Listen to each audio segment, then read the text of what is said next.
नमस्ते आचार्यजी.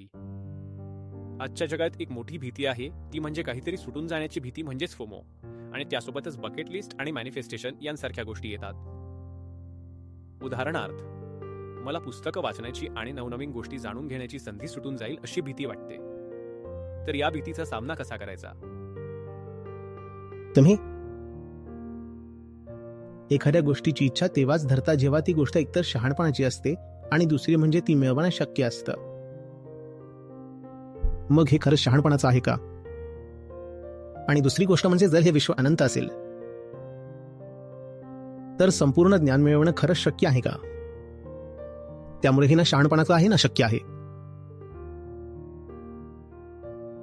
मग काहीतरी सुटून जाण्याची भीती म्हणजे नक्की काय? आयुष्य मर्यादित आहे आणि पुस्तक वाचन म्हणजे वेळेची एक मोठी गुंतवणूक आहे, बरोबर ना?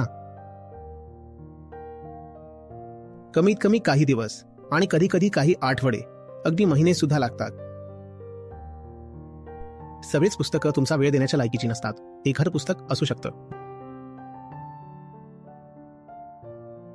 सोशल मीडिया स्क्रोल करण्या इतकंच वेळ वाया घालवणारं,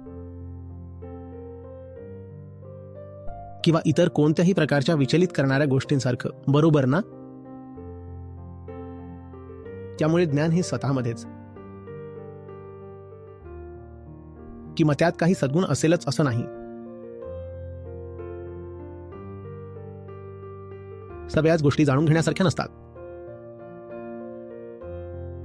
सगळ्यात आधी तुम्ही स्वतःला हे विचारलं पाहिजे की हे सगळं जाणून घेण्यासाठी धडपडणारं नेमकं कोण आहे?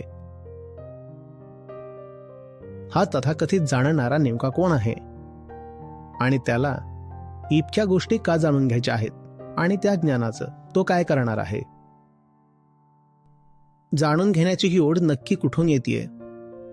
आयुष्याचा उद्देश. ज्ञानाच्या बाबतीत सांगायचं झालं तर या सगळ्या पुस्तकांमध्ये जे लिहिलंय ते साठवणं हा नसून स्वतःला ओळखणं हा आहे. जरी तुम्हाला काही जाणून घ्यायचं असेल तरी तुम्हाला आधी तो जाणणारा कोण आहे हे समजून घेण्यापासून सुरुवात करावी लागेल, बरोबर ना? हे पुस्तक किंवा ते पुस्तक वाचण्याची इच्छा नक्की कोणाला होतीये हे तुम्हाला माहीत असायला हवं.